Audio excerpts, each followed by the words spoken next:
বৰ্তমান অসমৰ ভিতৰত আমি পুনৰবাৰ কৈছোঁ যে যদি ভাৰতীয় নাগৰিকসকলক অসমীয়া মানুহ যদি উচ্ছেদ কৰিছে তেতিয়া সেই প্ৰত্যেকগৰাকী নাগৰিকজনক আইনমতে যিদৰে পুনৰ সংস্থাপন কৰিব লাগে কৰক।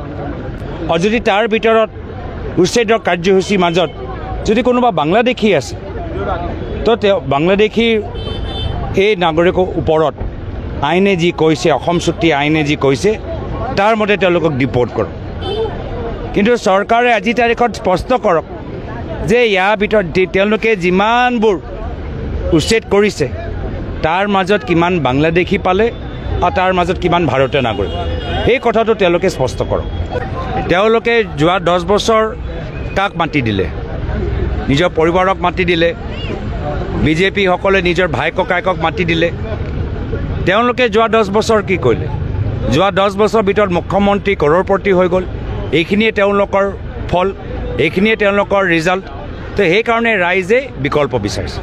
বৰ্তমান অসমৰ ভিতৰত আমি পুনৰবাৰ কৈছোঁ যে যদি ভাৰতীয় নাগৰিকসকলক অসমীয়া মানুহ যদি উচ্ছেদ কৰিছে তেতিয়া সেই প্ৰত্যেকগৰাকী নাগৰিকজনক আইনমতে যিদৰে পুনৰ সংস্থাপন কৰিব লাগে কৰক।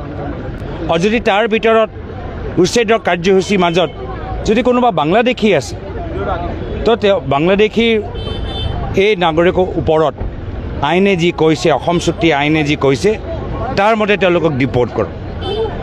কিন্তু চৰকাৰে আজি তাৰিখত স্পষ্ট কৰক যে ইয়াৰ ভিতৰত তেওঁলোকে যিমানবোৰ উচ্ছেদ কৰিছে তাৰ মাজত কিমান বাংলাদেশী পালে আৰু তাৰ মাজত কিমান ভাৰতীয় নাগৰিক, সেই কথাটো তেওঁলোকে স্পষ্ট কৰক।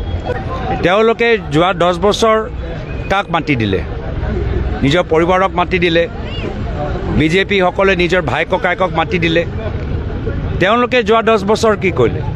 যোৱা 10 বছৰ ভিতৰত মুখ্যমন্ত্ৰী কৰৰপতি হৈ গ'ল। এইখিনিয়ে তেওঁলোকৰ ফল, এইখিনিয়ে তেওঁলোকৰ ৰিজাল্ট। তো সেইকাৰণে ৰাইজে বিকল্প বিচাৰিছে।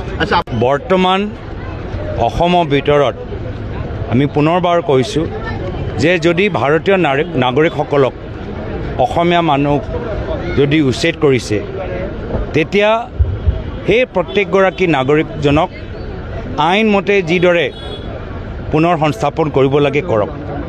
আৰু যদি তাৰ ভিতৰত উচ্ছেদৰ কাৰ্যসূচীৰ মাজত যদি কোনোবা বাংলাদেশী আছে তো তেওঁ বাংলাদেশীৰ এই নাগৰিকৰ ওপৰত আইনে যি কৈছে, অসম চুক্তি আইনে যি কৈছে তাৰ মতে তেওঁলোকক ডিপৰ্ট কৰক।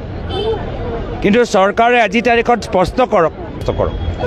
তেওঁলোকে যোৱা 10 বছৰ কাক মাতি দিলে? নিজৰ পৰিবাৰক মাতি দিলে, বিজেপিসকলে নিজৰ ভাই ককায়েকক মাতি দিলে।